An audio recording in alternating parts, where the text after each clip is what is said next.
As you're moving back to your tables, John and I realized that we neglected to introduce ourselves this morning. So let us do that. I'm Bobby Werner. This is John Lutz. We are co-chairs of this program, and as we said before, we're happy to have you here. It's my privilege this morning to introduce our keynote speaker, Marcia Riefer Johnston. Marcia and I have known each other longer than many of you in this room have been alive. And she has been a pervasive influence in my professional life. We met in graduate school at Syracuse University in the early 80s, where both of us taught composition as TAs. Soon after completing her degree, Marcia moved on to a company called Genographics, where she managed a team of writers and supervised a young intern curious about the field of technical communication. That was me. Not only did Marcia introduce me to technical communication, I had never taken a course in technical writing. But in all the years since, she has modeled excellence as a communicator in various ways. As my colleague at 3 or more companies where we worked over the years, and when I think about that, I think I'm a stalker of some kind because I've really been following you wherever you've gone except to the West Coast.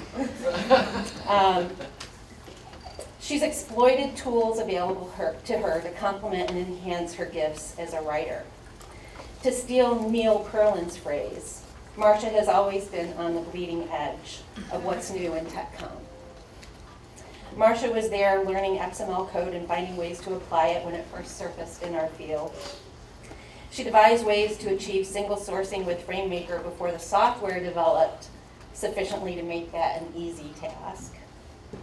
She also introduced my colleagues at Welch Allyn into the Central New York chapter of STC to structured authoring when that concept began to get traction in our field, and before many of us were even ready to implement it. So she exposed us to those new ideas and always on the bleeding edge. In addition to being on the bleeding edge with tools and technologies, Marcia has also been a consummate writer and producer on technical teams.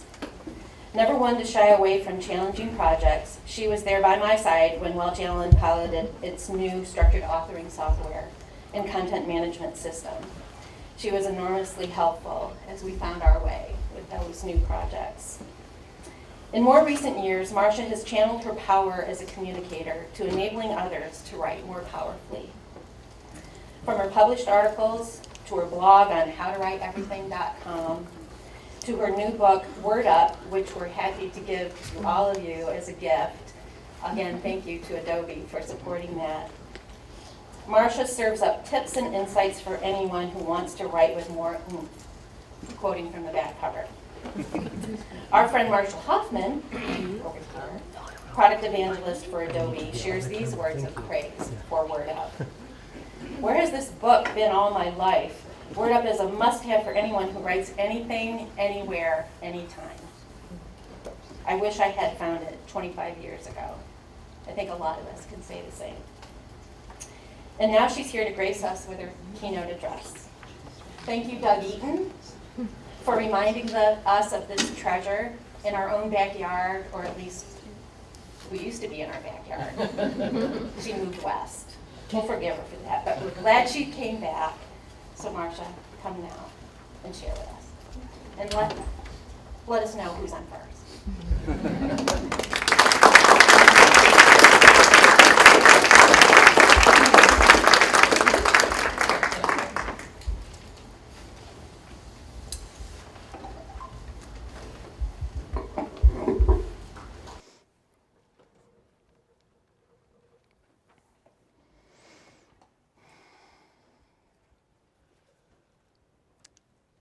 1983.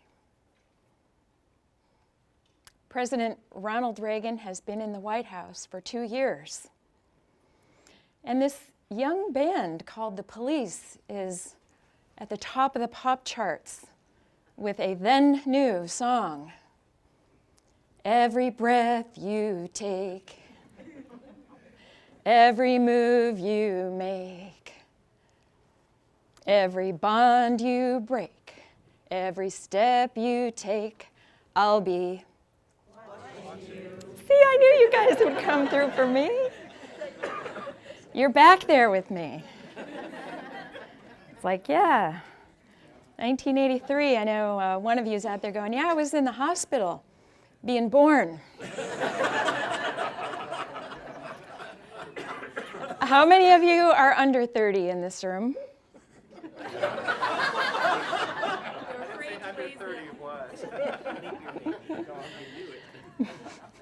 And I think I know who it is. And no pressure, Roger, but the profession is pretty much riding on your shoulders. So, and luckily you are up for it, so we're in good shape.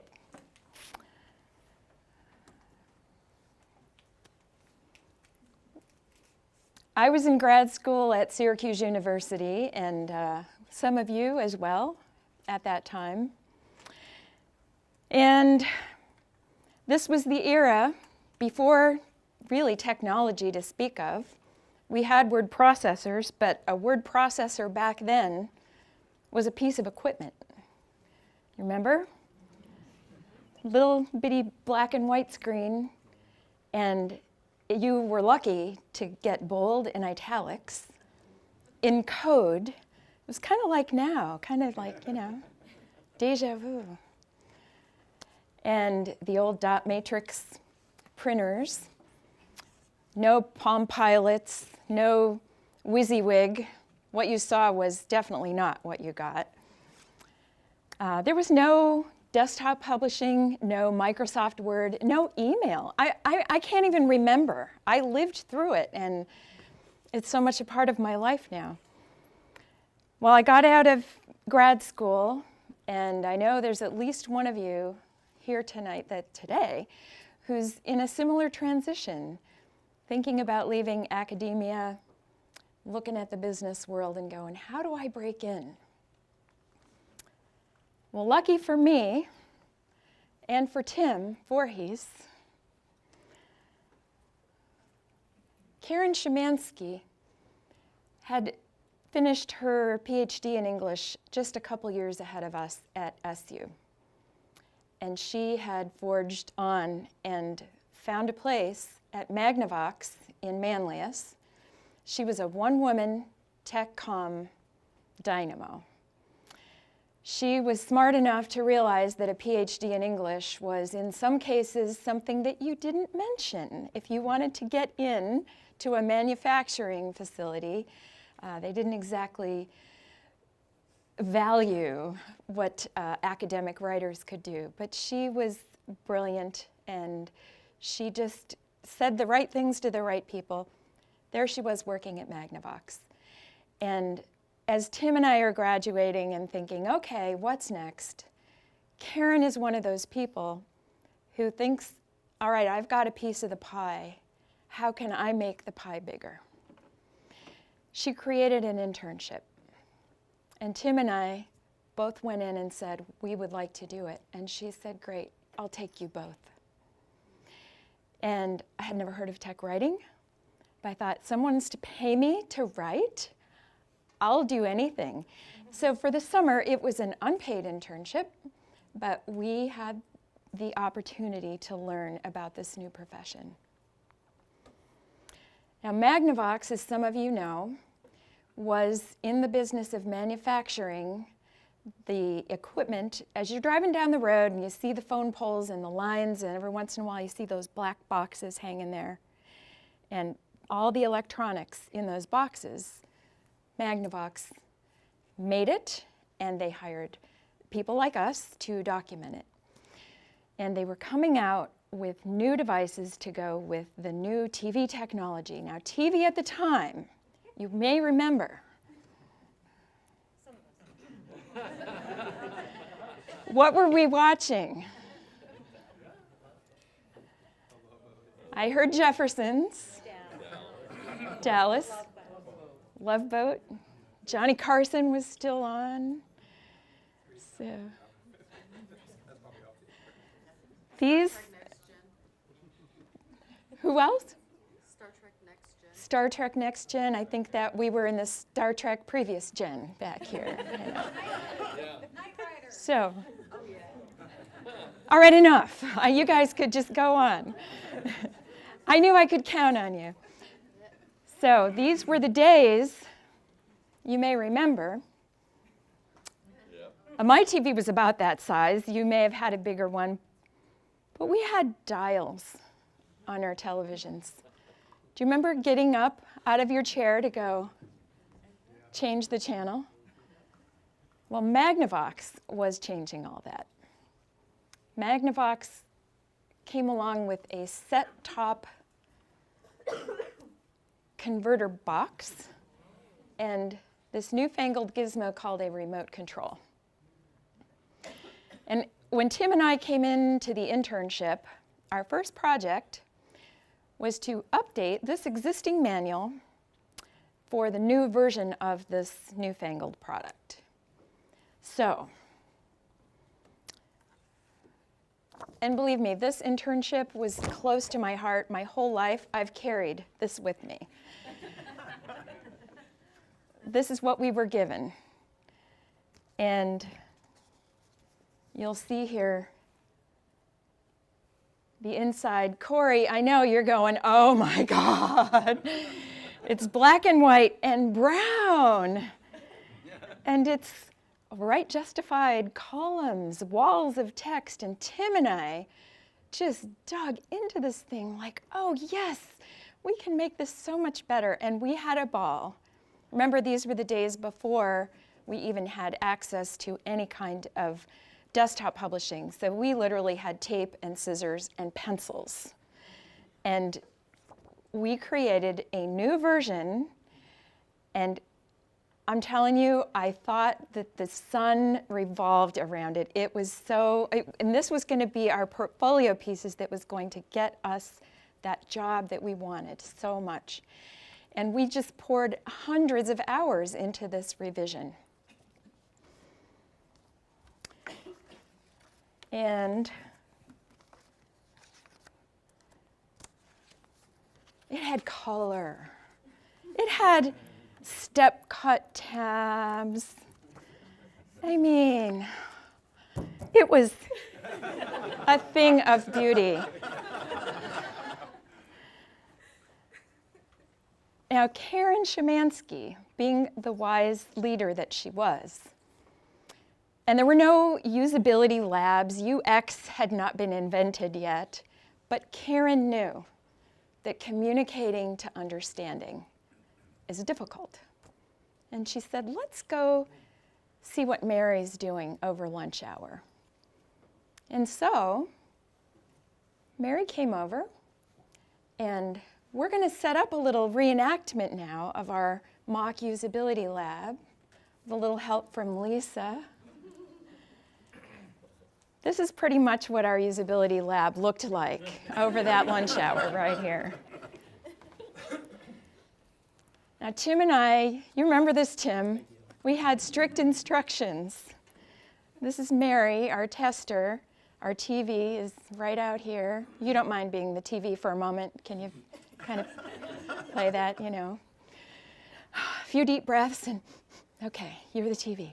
And Tim and I are sitting behind Mary, and Karen had informed us that the way this works, you don't tell the person anything, you just observe.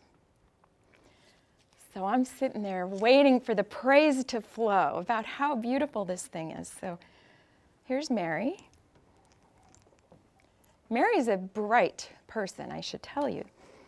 And she's got our mock-up, and she's looking at the first page, and okay, and she's got the remote, and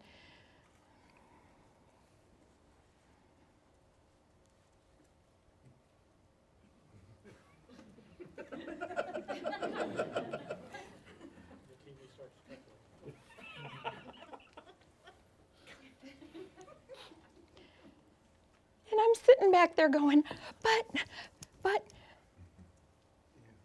it never occurred to me that Mary would need to be told to point the remote at the box. Tim and I, at least I, made a huge assumption and never realized it. So much for my pride. Thank you, Lisa. But that moment of aha has stuck with me my entire career as a tech writer. And I can't say that I've always been able to identify my assumptions. That's not really the lesson because I don't think any of us ever can. But the fact that we make assumptions that we don't realize was an eye-opener, and that we need to get that feedback. So what we did was change from the old cover. And again, this was Karen in her wisdom and her networking. She had friends all through the company. She says, I know an engineer who's an artist on the side.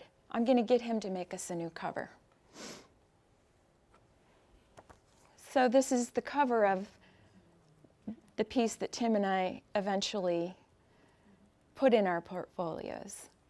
And it answered that little problem that we were unaware we had until we did our test with Mary.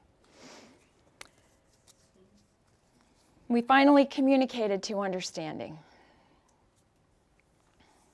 I know that I'm not telling any of you anything new, but it's a reminder that I have needed at every turn. Everything that I've ever written, I've taken to heart that I need to go grab somebody and say, hey, would you take a look at this, please?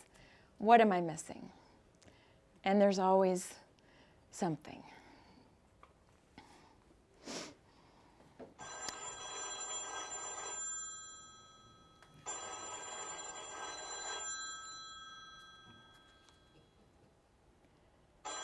Do you guys mind if I take this?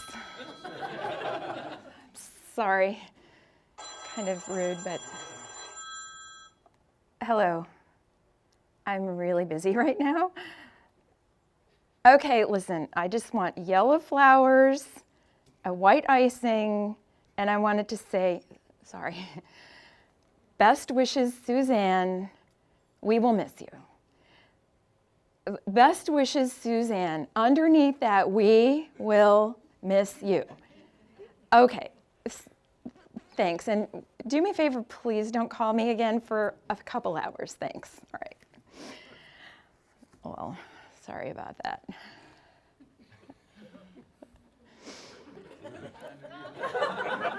Amazing. The technology has advanced. You order your cake and you can see it right away. How cool is that? I'll tell you, cakerex.com the next time you're bored. It's a hoot. Well, wouldn't you assume that my simple order to the baker would have come out just the way you pictured it, I hope? And by showing this cake, I don't mean to say, isn't that baker stupid? And I don't mean to say, we shouldn't make dumb mistakes like that. I'm showing this cake partly because I just love it, and partly because this is my reason for being here today. Communicating to understanding, it's hard. Even the simplest things can go wrong. And especially the things that you never question. You never think, tell Mary to point that remote at the TV. You never think, I better go show the baker a picture of what I want. You assume. It's so easy to do, and we all do it a lot. So what I'm saying is that I've been on both sides of that phone call. We are all that caller and that baker. In other words, we're all Abbott and Costello.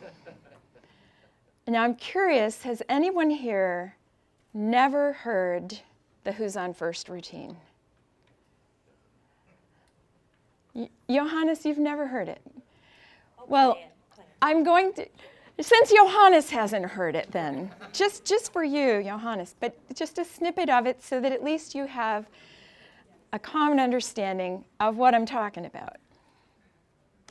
Well, now, let's see. We have on the bags, we have who's on first, what's on second, I don't know who's on third. That's what I want to find out. Silly name. I say who's on first, what's on second, I don't know who's on third. Are you the manager? Yes. You know the fellow's name? Well, I should. Well, then who's on first? Yes. I need the fellow's name. That's it. That's who? Yes. Go ahead and tell me. Who? The guy on first. Who? The first base. Who? Have you got a first base? Who is on first? I'm asking you who's on first. That's the man's name. That's whose name? Yes. Now tell me who's on first. That's right. I want to know what's the guy's name on first base. No, what's on second I'm base? not asking you who's on second. Who is on first? I don't know. He's on third. Now, we're not So have you ever had a misunderstanding like that? Or maybe not like that. But I have to tell you, from the time that Bobby and John invited me to give this keynote, every single day, I was saying, ooh, I have to put that in my speech. I had examples coming at me right and left of this kind of understanding just constantly happening. It's like you get a new car and you see it everywhere. But we all, I think, have some sense of, yep, been there. Last August is one of the examples that came to me. My husband and I have a basement apartment that we rent out in our home. We like to call it the lower level. And we had a new tenant move in.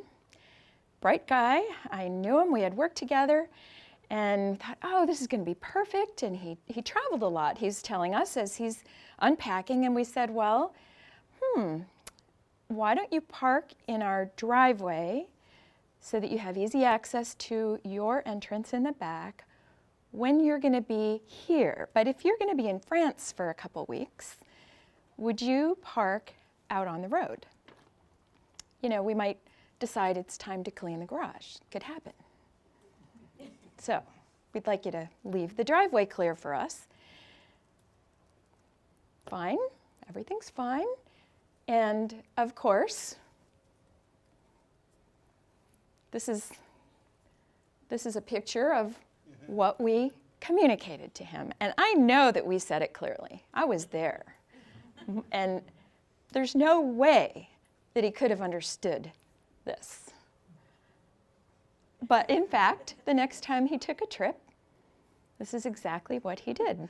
He left his car parked in our driveway, and wouldn't you know, that was the time that our neighbors had a big truck scheduled to come in and needed to get in our driveway to go cut down a tree.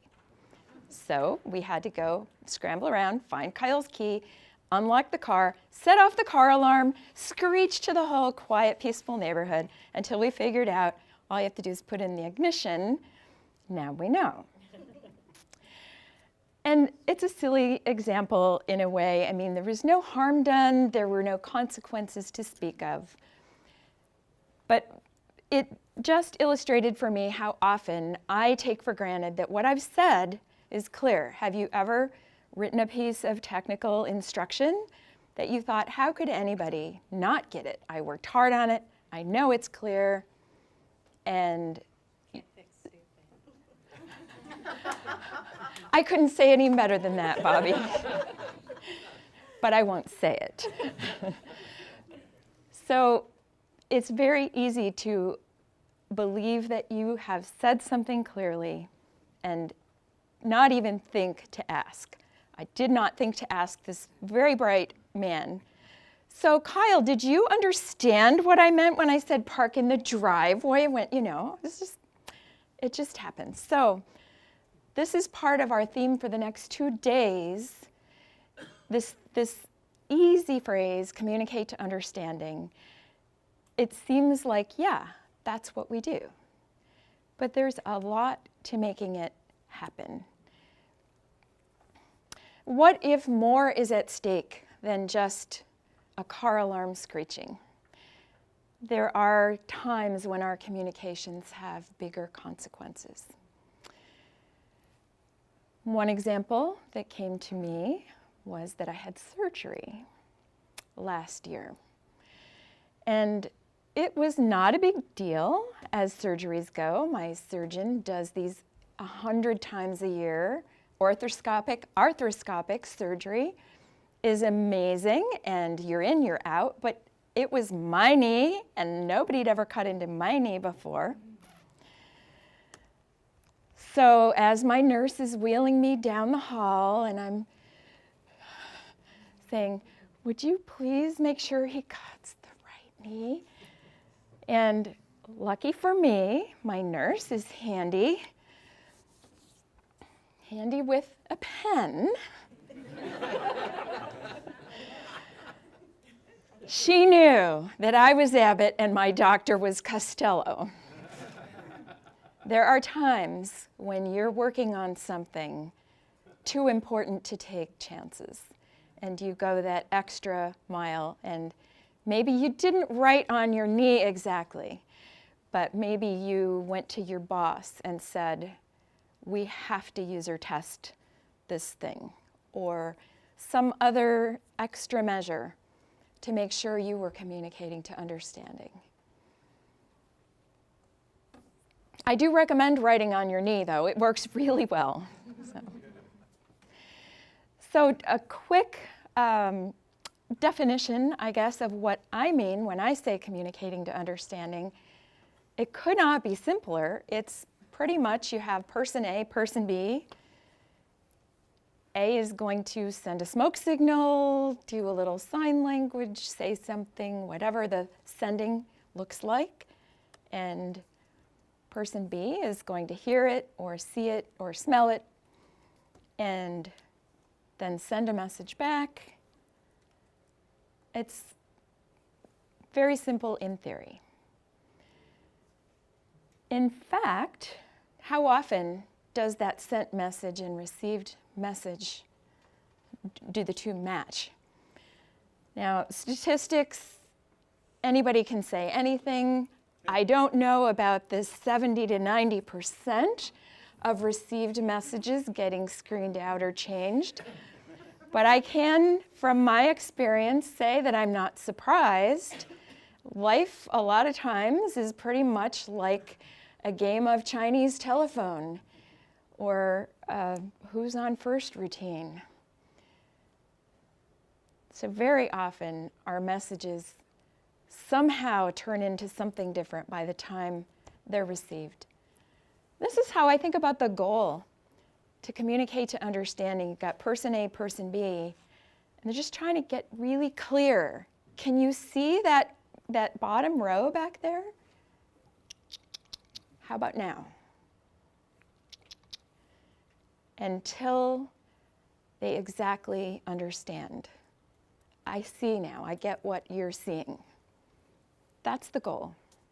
If only we could just always get there. But a lot of things can get in the way between that sending and receiving. In our Magnavox example, I was making an assumption about the TV control. Our baker was probably distracted, who knows, maybe the baker's kid was in the hospital and just didn't have the brain plugged in and just was writing down whatever I thought you said underneath that, and it went on the cake. And this is what it is to be human. We've all done things like this. I have.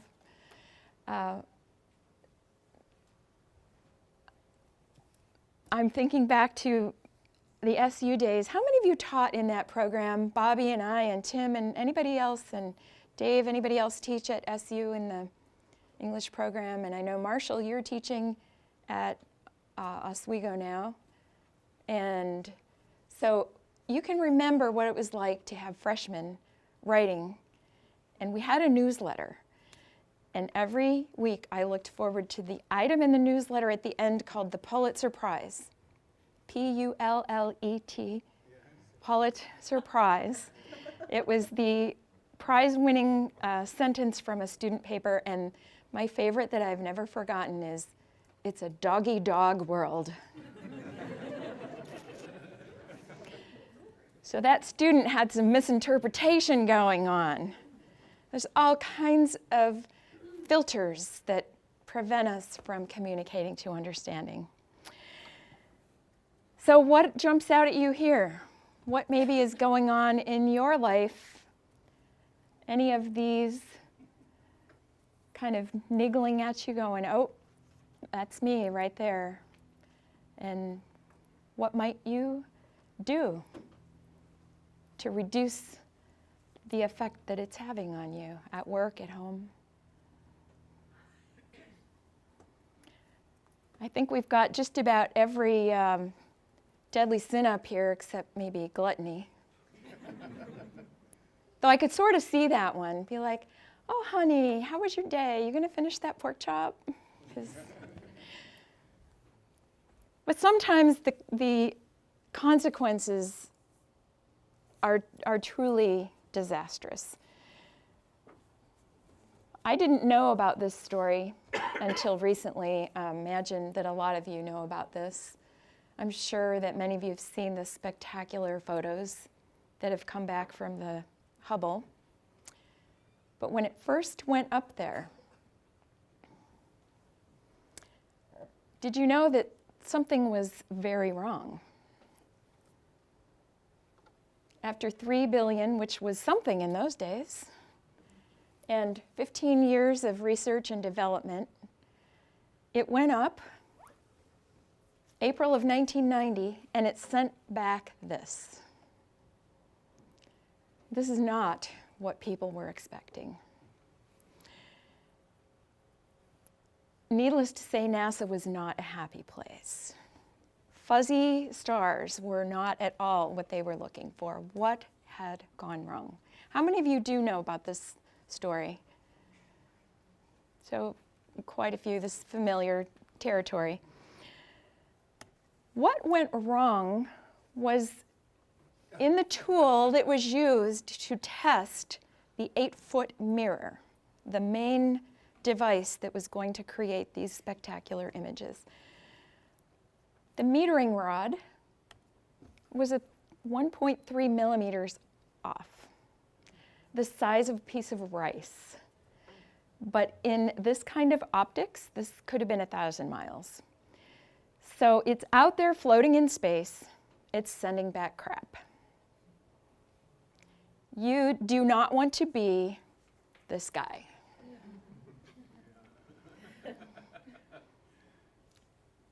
Charlie Pellerin had been involved all the way through, and he figured out what had gone wrong. And what I'm going to show you the next couple slides have a lot of words that I'm going to read verbatim because I found Charlie's words so moving, and I wanted you to know that I'm not making this up. Although many of you do already know the story. This is what Charlie Pellerin, the NASA director of astrophysics at the time the Hubble went up, had to say. After doing some research, the problem with Hubble wasn't merely a technical failure, and he had by now figured out this problem with the metering rod. But he figured out something bigger was going on at NASA. It's the same thing that happened with the fatal explosion of Space Shuttle Challenger. It was a social shortfall. Staff were being hammered all the time under the pressure from Washington to launch, launch, launch. So I'm seeing heads going, uh-huh. You've heard that maybe from your companies. We've got to launch, get that book out, get that, well, it used to be book. Whatever it is that you're creating now, there's always some pressure to get it out. Well, at NASA, the pressure couldn't have been more intense. This is Charlie now looking back on what it was like during those days right before the Hubble went up.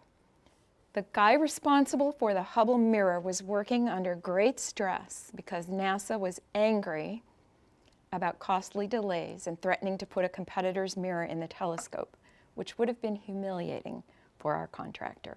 A hostile environment had been created. The contractor told us about any problem at his peril. And you may notice some similarity between these bolded words and our words that interfere with good communication.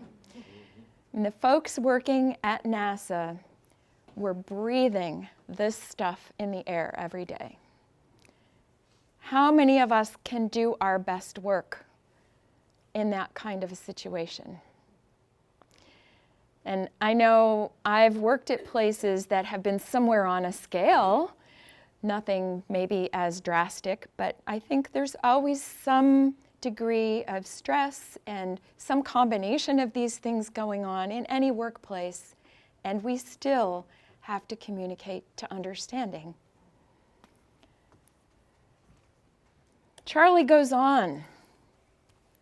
It's difficult to overstate what a disaster this was. 2 senior staffers had to be removed from their offices by guards and taken to alcohol rehab. These are PhDs sitting at their desks getting drunk. That's how bad the stress was.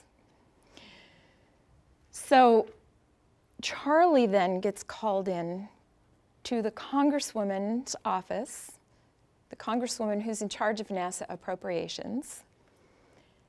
And she, after she gets done throwing newspapers with all the headlines, is pounding him in the chest. He said he's got her spit on his glasses. She's saying, "You will never get another penny for your precious Hubble. You're done."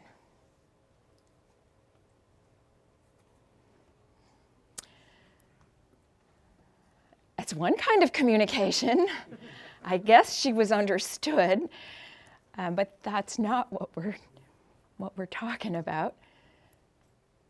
The Congresswoman did not know Charlie. Charlie fixed the Hubble. And after he was promoted twice and decorated with every medal NASA has to give, and decided he didn't like it up there in those political echelons, he moved on and taught at the University of Colorado for a while in their business school. And he researched leadership.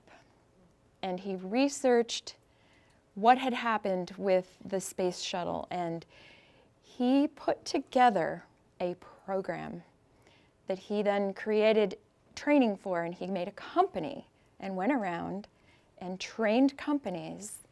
Now, he didn't use the phrase communicating to understanding, but essentially he was training companies in how to create an environment where people can communicate to understanding. And it involves respect, and it involves all kinds of things that go into a positive, supportive environment that make it possible.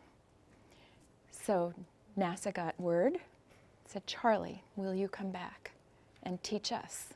So Charlie not only fixed the Hubble, he's now fixing NASA. Charlie didn't want the world to miss this. Charlie knew that we needed help, we needed training. He knew that we're all Abbott and Costello. And you may not feel that you have the clout to change your corporate culture, but I think that most of us have more potential to influence than we step up to. So if Charlie Pellerin were to walk into your job tomorrow, what opportunities might he see? And what's keeping you from doing what Charlie might do?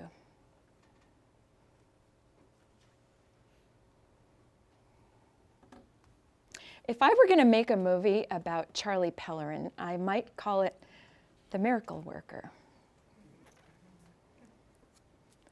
Has anybody here not seen the movie, The Miracle Worker? Or the play? Not at all. Well, I would have assumed that, but I've sometimes gotten smart enough to ask and question my assumptions. And so there are at least half a dozen of you who don't know about this movie. The Miracle Worker is a movie about Annie Sullivan, who famously taught Helen Keller what words are. And this is one of the most inspiring movies that I've ever seen. So this is pretty much Helen's world from the time she was 19 months old. She was born seeing, she was born hearing, and she got something that was probably scarlet fever. We don't know for sure. I can't even imagine this world. But for her first 7 years of life, her parents didn't know what else to do. They just let her sort of roam around and take food from their plates, and they spoiled her, basically, because what are you going to do with a baby that can't see and hear in the late 1800s? They finally got desperate, said we're going to have to either institutionalize her or bring someone in. They called in Annie Sullivan, who was nearly blind herself. And Annie knew sign language. So Annie came. This is a scene from the movie. We have Anne Bancroft, and we have Patty Duke at 15 playing the 7-year-old Helen Keller. Well, the two of them had each met each other's match. You want to talk about a challenge of communicating to understanding. This is a girl who, for 7 years, had gotten everything she wanted, and Annie knew if she was ever going to have a life, she had to get some discipline, get some manners, and figure out how to communicate. This scene was filmed. Both of them have padding under their clothes because it was such a violent scene of throwing things and throwing their bodies, and Annie was determined, Helen, you are going to learn to sit and eat with a spoon. And then, for weeks, sign language. Annie would spell, Helen didn't know what she was doing, she would spell doll, D, and have Helen, O, L, L. And Helen could figure out how to imitate, but she didn't know what she was doing. Helen would take the dog's paw and do, the hand motions with the dog. For her, it was not communication at that point. She just was imitating and still walked in this world. Does anyone remember that pivotal scene where they had their breakthrough, which was in the backyard at the water pump? This is where, for the first time, Helen figured out W-A-T-R,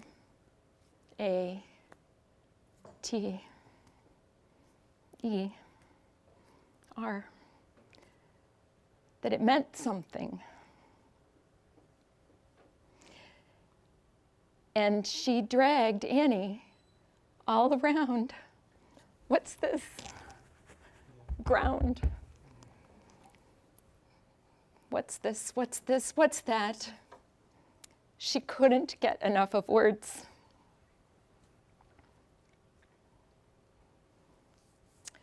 And of course, Helen has left us a treasure trove of words. So much has been given to me, I have no time to ponder that which has been denied.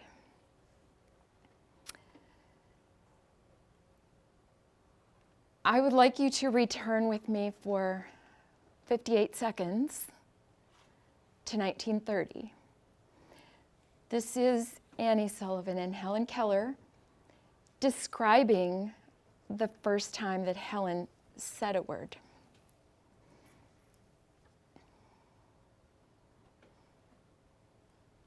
The first word she learned to articulate was the little word it. With the hand in this position, I made the vowel I. She felt it. I. Then I made the T. She feels it with the finger on her lips, on my lips. Then I put the two letters together to form the word it. And the first word was learned. After her seventh lesson, she was able to speak the sentence word by word. I am not dumb now.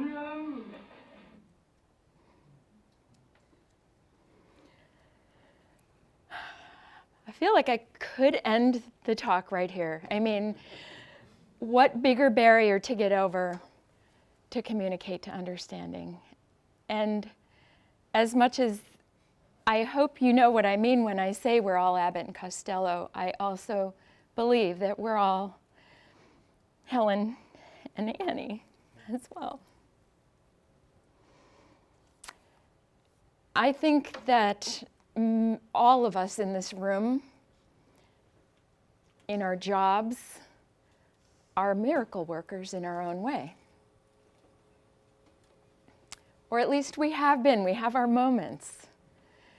If you have ever gotten a project out on time, on budget, and it was good, was that not a miracle? Now, I want to tell you a little bit about some TechCom miracle workers that I work with now in Portland. A small agency called Kaya Communications. They have been doing work since the mid-1990s. It was started by a husband and wife who'd been working for companies. They wanted more balance in their life. They wanted to work on interesting projects, and they wanted to work with interesting people.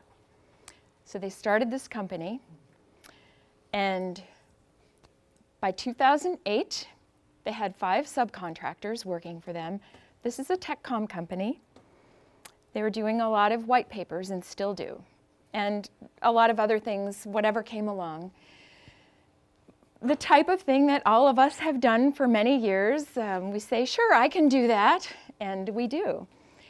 So 2008, they have 5 subcontractors, and many of you will remember that was about the time that the economy started getting especially tough for our profession. This region has been especially hard hit, and I know many of you are still feeling it. Well, they were feeling it in Portland too. But Kaya Communications, expecting in 2008 to take a dip, say, oh, we're going to have some time, we're going to have a dip in work, let's plan for that. It went the other way. And it hasn't stopped. They have 28 contractors working for them, and I'm one. And they just keep growing, and they love what they do. All of us are independent. Every single one of us is self-employed, and we work from home. This is part of our group. I had been working with them for a year. This is the first time I met almost all of them face to face. Everything we do is from home. We're using all the technologies, all the tools, the WebEx, the phones, the email, all the things that you do to collaborate, to work, and many of you do work from home. It's not easy. You have to do extra efforts to build those relationships and to communicate to understanding. But we like this model, and we enjoy working with each other, and we want this company to survive and thrive. So it's not like we have something special that other teams don't have, but we're doing everything we can to keep our jobs going, and that means to support each other. And so we have editors, we have writers, we have graphic designers, we have project managers on this Kaya team. And people leave, people get mad, people have fights, people get their feelings hurt, just like any other work group. but we have, I think, one of the most, for me, my experience, one of the most healthy, functional groups that I've ever been a part of, because when those things happen, we pick up the phone. I'll say, I really marked up your draft. I hope it's not overwhelming. Don't take it to heart. It's, let's talk about it. A lot of support, a lot of respect. Anyway, this is my team. This is Karen Ronning, who started the company. You can see how I feel about her. That's a halo in case you can't see it in the back. This is what it's like to work for them. Intel is the biggest client, and Intel, you may know about the Intel Inside, the little chips in your computers. Intel's headquarters is just outside of Portland, and they have 100,000 employees around the world. We have 1 hour kickoff meetings for every white paper that we do for this Intel team. And Bernard, you were talking the other day, where are you? You were talking yesterday about meetings. How much money is sitting in that room? When we have a kickoff meeting with Kaya and the Intel team, how much money is sitting in that hour? It's not a room. This is our room. Our room is the world. But we've got our client project manager here. We've got our Kaya editor and note taker. We need our note taker. We've got our SMEs. And one of the biggest challenges many of us have, communicating to understanding, is the simple, what on earth did that guy just say? Because the Indian accent, the Irish accent, the Israeli accent, it is truly impossible sometimes even to figure out what words they're saying, let alone, even if I understood the words, I still wouldn't know what they're saying. But was that microprocessor he just said? So this is our world as technical communicators. This is what we're all up against. One of the tools that we use on the Kaya team is a call recorder. We make recordings of that hour meeting, and we transcribe them and we share them with each other, and we say, hey, here are my notes. Is this what you had? Because we have to get every bit of our money's worth out of that 1 hour. And this is what we produce. For the most part, we produce white papers. And I would like to have you role play just for a minute the people that we write these white papers for, because this is why Kaya has grown and never has to worry so far when Intel cuts. They are not cutting Kaya. And this is why. This white paper about data center strategy is written for you, and you all are the IT support folks at your company. You're in a mid-sized company. You're the guys who are responsible when somebody's computer breaks, when the network goes down, when you have to update the whole company to Windows 8. That's your job. And your boss is going to come to you and say, hey, we've got to figure out where to put a new data center. You know, the building where all the servers are for the company. Where in the world, anywhere in the world, where should we put our data center? And you are going to say, who could tell me how to think that through? And the people you're going to turn to are the Intel IT folks. The Intel IT folks have a 12-page white paper, and they are going to talk you through, because they are always going to be 2 steps ahead of you.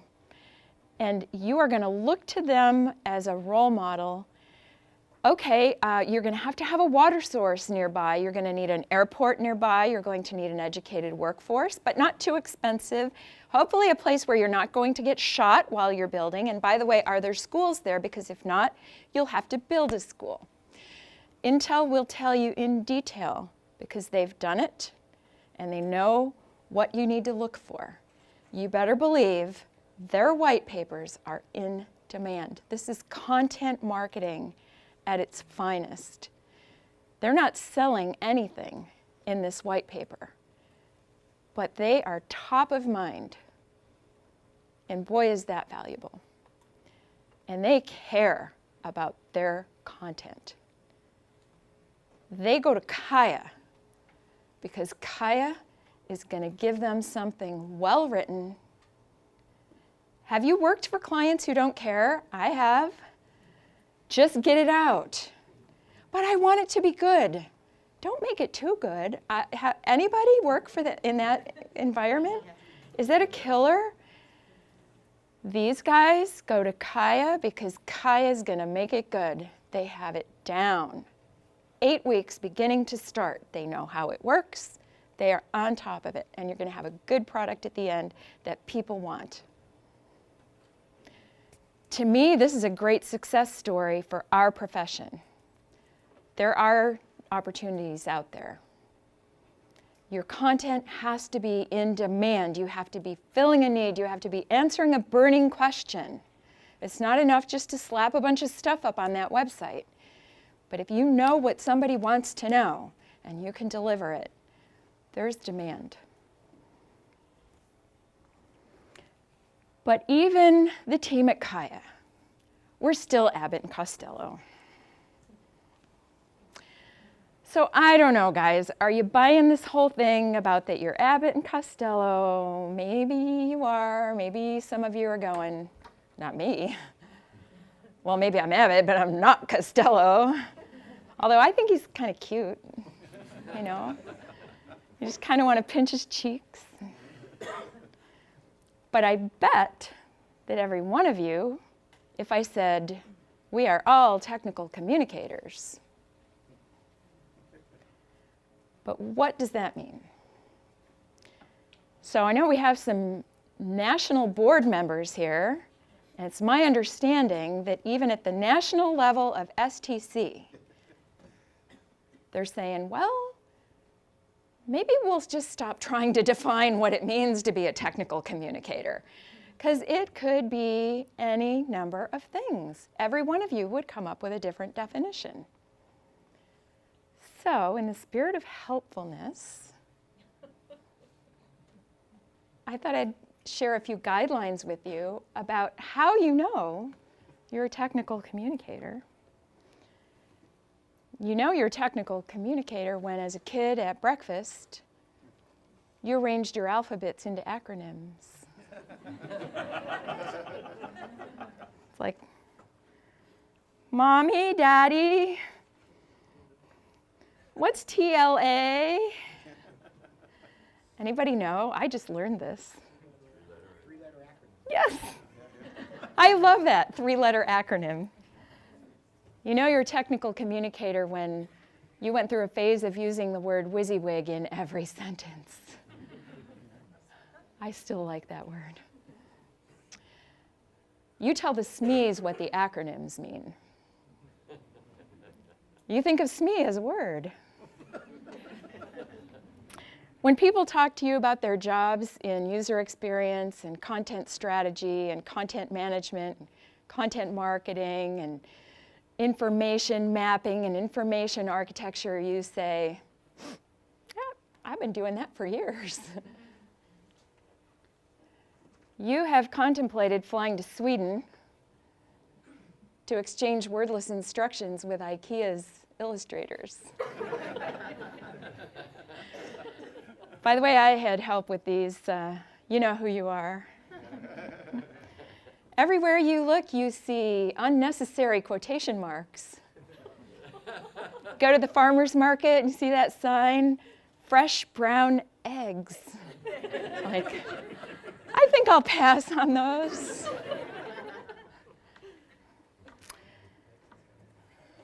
In your spare time, you go to the iFixit site and edit the manuals. You have written restaurants long emails about their confusing menus. You spent weeks on your family reunion cookbook, and it could earn a Best of Show award at the STC International. You still get in trouble for reading the dictionary. And by the way, that one, I can say this because he's not here. He would have been. John McGloon gave me that one, and you really don't want to tease him about that.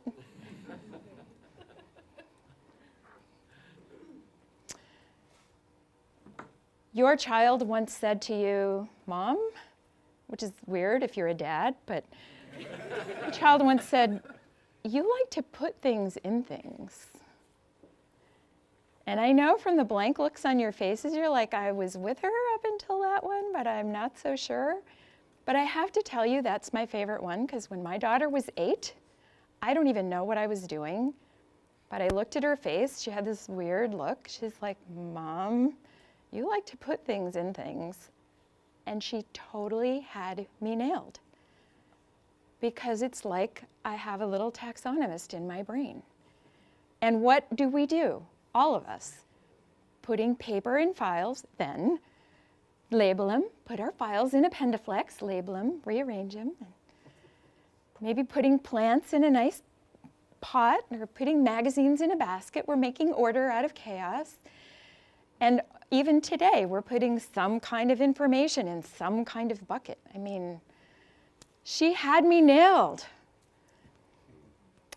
So you know you're a technical communicator when you've thought about writing a book called Life is Filing. Or maybe How to Put Things in Things. You know you're a technical communicator when you keep rearranging the cans in your pantry. I'll put the vegetables together. No, I'll put the red labels together. Wait, the big cans together. The big cans with red labels. You know you're a technical communicator when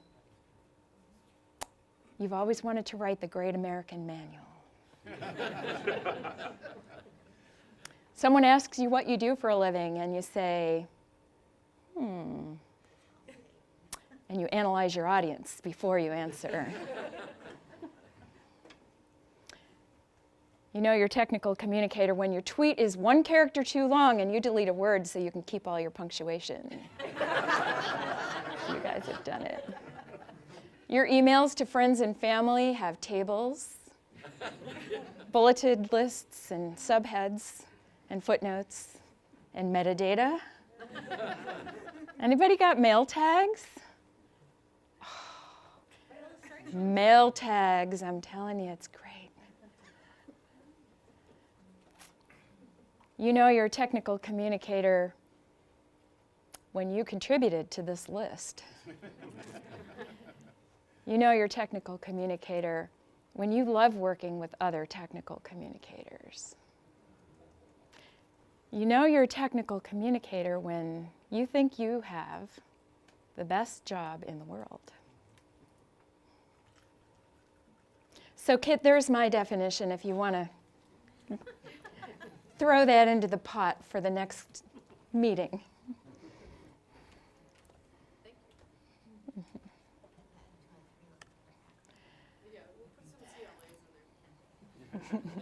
Put some TLAs in there. Well, I feel like I have the best job in the world. I couldn't believe it in 1983 when I discovered that this profession existed, that someone would pay me to write, and I still can't believe that I get paid to write. I've loved every aspect of this job, and there are many aspects to this job. As Bobby and John were saying, this Spectrum conference is the oldest of all the STC conferences. Ann Wiley, where are you? You're here. She's not. She's gone.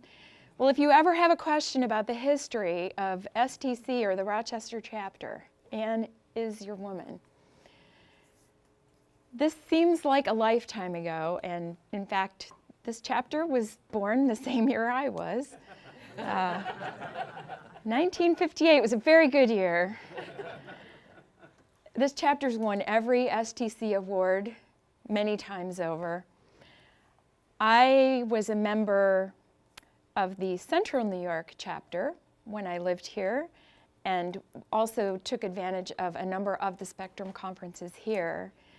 And I have to say that STC, most of my career was right here in upstate New York, and STC and these 2 chapters have made a big difference for me and have contributed to, well, they've made my career possible. So I'm grateful to be here today, and I hope that all of you will have a chance, take the chance to thank Bobby Werner and John Lutz for the incredible amount of work they've been doing for at least 9 months to make this happen, and all the many, many volunteers that helped you birth that baby. And I'm very grateful to all of them. My favorite memory of STC Spectrum was when we were at the hotel. It was maybe 5-6 years ago, and that's where I met Scott Abel. And how many of you know Scott? The content wrangler. If you haven't met him, put it on your bucket list. You gotta know Scott. He was sitting out in the hallway, and I knew of him, I'd never met him.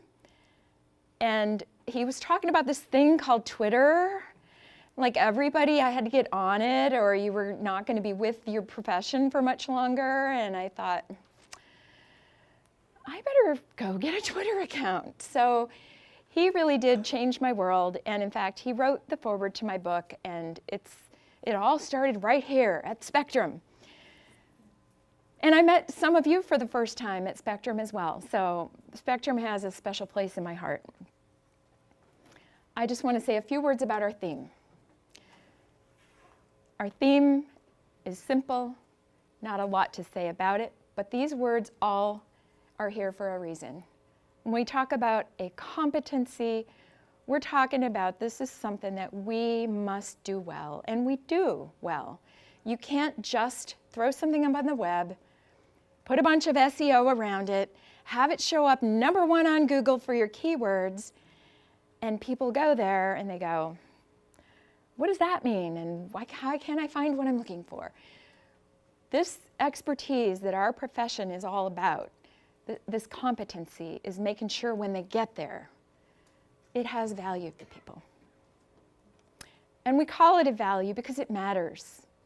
If you're not communicating to understanding, people are waving their remotes at the ceiling. Surgeons are cutting into the wrong knee. You've got a $3 billion piece of junk floating around in space. It matters what we do. And we call these core competency and core value because this kind of communicating is at the center of everything that we do professionally, everything we write, every tool we use.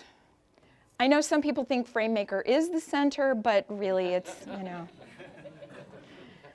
every deliverable we create, every process that we are part of, all these things matter. All these things are important to our success and our company's success. But it's this very difficult thing in the middle that distinguishes our profession and always has and always will.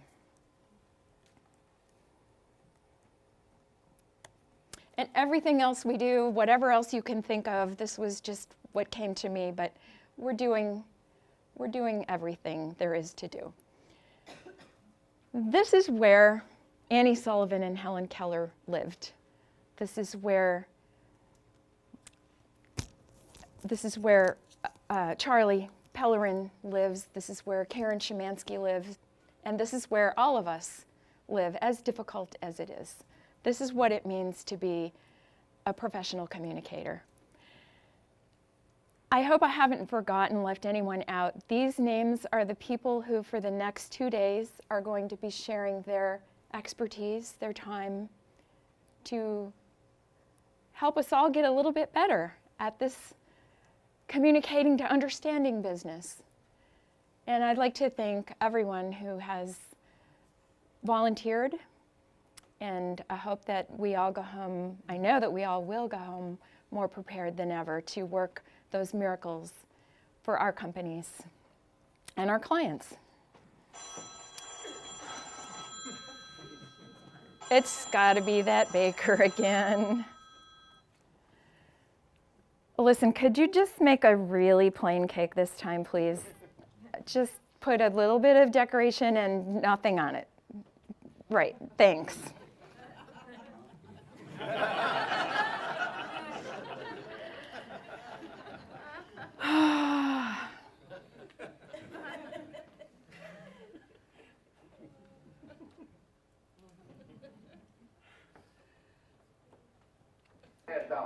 the St. Louis team, we have who's on first, what's on second, I don't know's on third. That's what I want to find out. I want you to tell me the names of the fellas on the St. Louis team. I'm telling you, who's on first, what's on second, I don't know's on third. You know the fellas' names? Yes.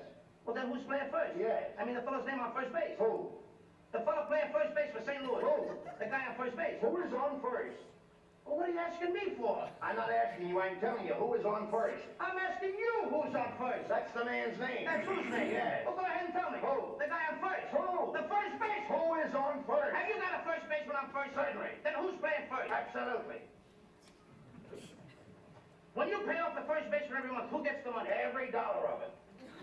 Why not? The man's entitled to it. Who is? Yes. So who gets it? Why should he?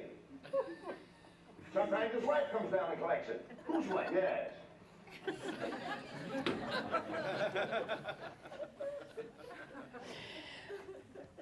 We may all be Abbott and Costello, but if we make that effort to break through to understanding, nobody has to know. Thank you.